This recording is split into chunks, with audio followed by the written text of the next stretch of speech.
Audio Jungle.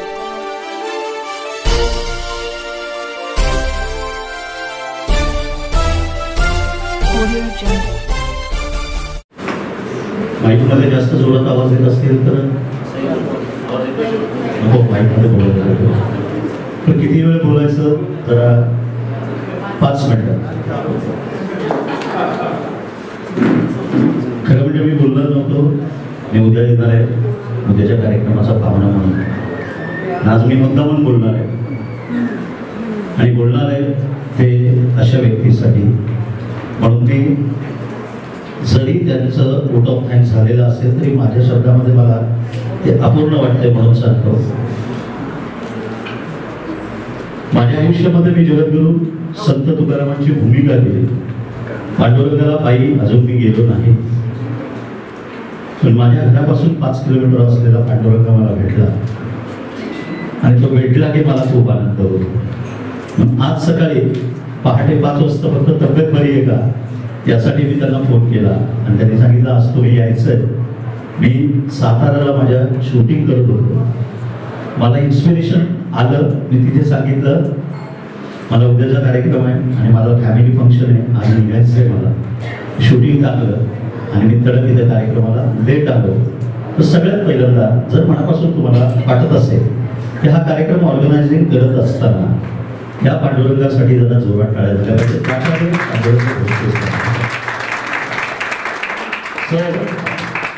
मला तुम्ही का बोलावलं ते मला इथं आल्यावर कळलं, म्हणून मी दुसऱ्या व्यक्तीचा परिचय करून देणार आहे.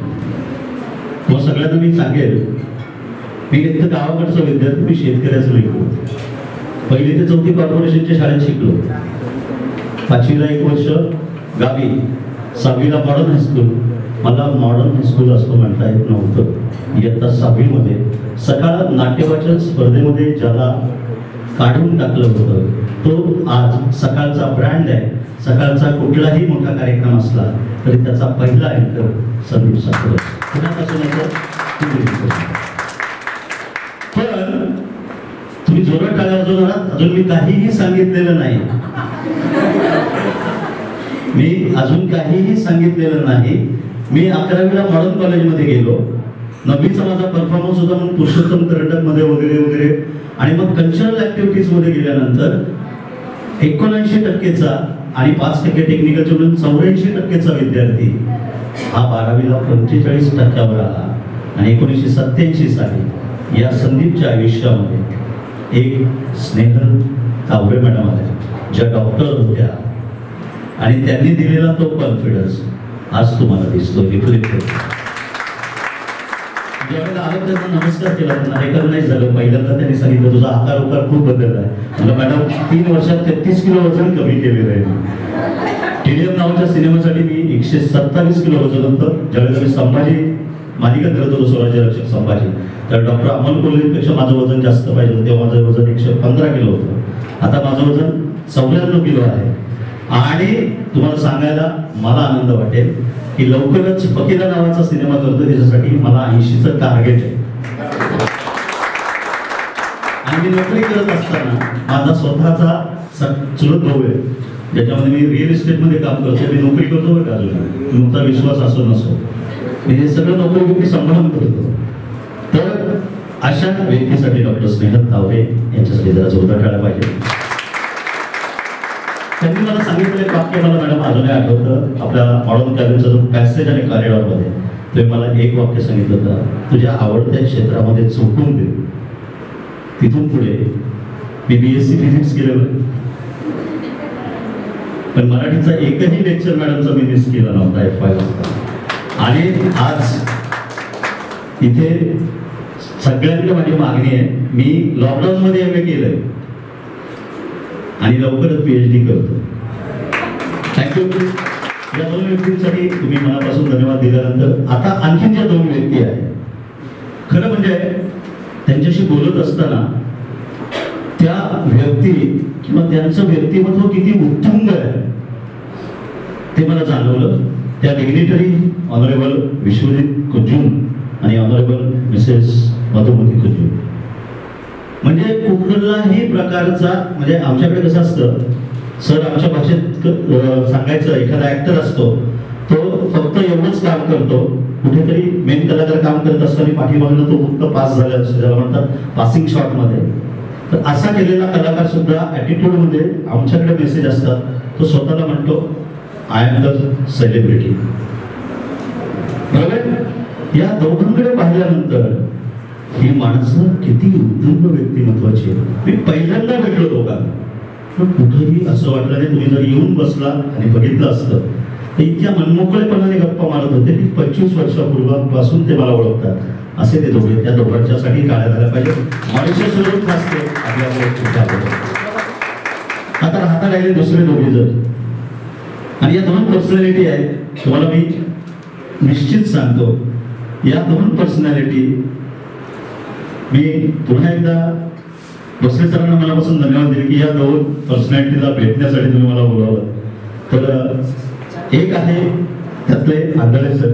आंधळे सरांचं आमचं तर नक्की ठरलंय, इथून पुढे आपण दोघांनी मिळून काहीतरी चांगलं करायचं. त्यामुळे एक कार्यक्रम तर फिक्स आहे. आणि दुसरे आहेत ते आमचे डॉक्टर संजय नगरकर सर. या दोघांच्यासाठी जरा जोरात टाळ्या लागतात. याच्यामध्ये 2.5 मिनिटं गेली, फक्त 2.5 मिनिटामध्ये सांगतो की ज्ञानाची जी लालसा आहे, आजचा जो सेशन होता त्याच्यामध्ये मी वरच्या दोन्ही गोष्टीकडे जाणार नाही. माझा बर्थडे 26 तारखेला आहे फेब्रुवारी, आणि 27 तारखेला मराठी ज्या दिन असते, आणि आपल्याकडे आत्ताच मराठीला कुठे कुठं जरा थोडंसं चांगले दिवस यायला लागले. त्यामुळे मी खाली सांगेन, आधुनिक भारताच्या जडणघडणीत देश आणि विदेशातल्या व्यक्तिमत्वांचं योगदान असताना मी फक्त तुम्हाला सांगेन, right side is always right. तर तुमच्या स्टेजच्या राईट साईडला बघितलं तर या दोघांच्यासाठी तुम्हाला मनापासून दाद द्यावी लागेल. आणि ही जर दोन व्यक्तिमत्व जर उत्तुंग नसतील तर मला वाटतं शिक्षणामध्ये आजचा जो रोजगार आहे त्याच्यामध्ये 80% लॉस आपला झाला असता. म्हणून कर्मवीर भीमराव पाटलांसाठी खऱ्या अर्थानं महात्मा फुलेंच्या सत्तेचा जोडा. ज्या सगळ्या पर्सनॅलिटीज आहेत त्या सगळ्या पर्सनॅलिटीजना मनापासून वंदन करतो. आणि मी नाही का माझ्या आयुष्यातल्या रिअल हिरोज आहेत किंवा ज्यांना मी फॉलो केलं लहानपणापासून त्यांच्याकडे जातो. ज्या छत्रपतींनी आम्हाला शिकवलं. माझं नेहमीच वाक्य असतं, राजा वैरांचा सेनापती म्हणून बादशाही किताबीनं उभू शिकवून देता पारतंत्र्यांच्या बेड्या खळा तोडून टाकणारा एक राजपूत वीर म्हणून आपला घोडा या सह्याद्रीच्या मुलगा बिरकावला असतास, तर त्या घोड्याच्या टापाखाली या शिवाजीनं आपल्या हृदयाचा कालीच्या अंतरला असता. असे छत्रपती शिवाजी महाराज ज्यांनी आम्हाला शिकवलं जगायचं कसं, त्यांना फॉलो करा. देश धर्म पर मिटने वाला शेर शिवा का छावा था, परम प्रतापी महापराक्रमी एक ही शंभू राजा था. ज्या स्वराज्याच्या ठाकऱ्या धन्याने आम्हाला शिकवलं मरणावरती प्रेम कसं करायचं. एकाच वेळेला दोन छत्रपतींना ज्यांनी घडवलं, राजमाता जिजाऊंना वंदन केल्याशिवाय मला वाटतं कार्यक्रम अपूर्ण असेल. त्यांच्यासाठी जरा जोर करायचं. मी अनेक शाळांमध्ये जेव्हा पर्सनॅलिटी डेव्हलपमेंटला जातो तेव्हा त्यांना विचारतो की तुमच्या आयुष्याचे रिअल हिरो कोण. उत्तर येतात सलमान खान. अहो, अंगावरचे कपडे फेकून देणाऱ्या हिरोईनपेक्षा या पर्सनॅलिटीज ग्रेट आहे आणि म्हणून भारत ग्रेट आहे. आणि मी जेव्हा आलो तेव्हापासून या ज्ञानसागरामध्ये अक्षरशः चिंब भिजायला मिळालं. प्रत्येक वेळेला प्रत्येक जण ज्यावेळेला इथे बोलत होता, मग ज्याच्यामध्ये विक्टर गोरेलिक होते, सुनगावकर होते, अनेक जणांचं ज्यावेळेला ऐकायला मिळत होतं या संपूर्ण सेशन मध्ये की आधुनिक भारताच्या जडणघडणीत देश आणि विदेशातील व्यक्तिमत्वांचं योगदान कसं असतं. प्रत्येकाची मांडणी एक वेगळी असते. कोणाला आवाज असतो, कोणाला रूप असतं, कोणाचा कंटेंट चांगला असतो. आणि हे सगळं करत असताना सर वैचारिक विचारमंथन विचारपीठावरून झालं पाहिजे. ते विचारपीठ प्रत्यक्ष जगायला मिळालं आणि ज्यांनी मला मार्गदर्शन करताना पहिल्यांदा घडवलं त्याच्याबरोबर या स्टेजवर शेअर करायला मला मिळालं. याच्यासारखं माझ्या आयुष्यातलं भाग्य. आणि म्हणून मी मुद्दामून म्हटलं, खरं निघालो पण मॅडमला एक नमस्कार केला. मॅडम मी जाणार आहे. तर सर म्हणजे नाही नाही थांबायचं आणि मग 3 सरांचा आग्रह 1, 2 आणि 3 हे त्रिमूर्ती दत्त म्हणजे नगरकर सर, आंधळे सर आणि भोसले सर ते म्हणजे सर 2 मिनिटं का बोलायचं म्हणून मी म्हटलं कारण माझ्या हातात माईक आला की मग दुसऱ्याच्या हातात माईक जात नाही निवेदक अभिनेता असल्यामुळे. कारण मनापासून जाता जाता एकच वाक्य सांगायचं की तुमच्या सगळ्यांच्या आयुष्यात तुमचे जे प्रबंध असतील, निबंध असतील, मराठीवर प्रेम करा, मनापासून करा. मी फॉलो करतो. आणखी एका व्यक्तीला तेवढं सांगतो आणि मी थांबणार आहे ते. आणि जाता जाता मॅडम प्रत्येक कार्यक्रमात आता एपिक कॉलेजला तर माहिती आहे एक जाणीव नावाची कविता मी सादर केल्याशिवाय कार्यक्रम संपूर्ण संपत नाही. मी फॉलो करतो एका व्यक्तीला जी 6वीला मी कादंबरी वाचली होती, तो म्हणजे कर्ण. त्याचं एक वचन मला शाळेमध्ये वाचायला मिळालं आणि ते माझ्या हृदयावर मी करून ठेवलं. ते तुम्हीही तसंच करून ठेवा. संस्कृत वचन आहे दैवा यत्तम कुले जन्मम मदा यत्तम तू पौरुषम. म्हणजे एखाद्या घरात जन्म घेणं आपल्या हातात आहे का? नाही, दैवाच्या अधीन आहे. पण पराक्रमानं मोठं होणं आपल्या हातात आहे. आणि म्हणून शेतकऱ्यांना, कष्टकऱ्यांना आणि कामगारांना जे विसरत नाही अशा सगळ्या पर्सनॅलिटीना वंदन करतो. शेवटची कविता घेतो आणि मी थांबतो. मॅडम जी जाणीव तुम्ही आम्हाला शिकवली ती कविता इयत्ता 6वी ते 9वी मी एकच कविता लिहिली जी मी फॉलो करतो. आणि 9वीच्या परफॉर्मन्सला ज्या मॅडमनं 6वीला मला अर्धचंद्र दिला होता त्याच मॅडमने एक पारकरचा पेज मला दिला होता.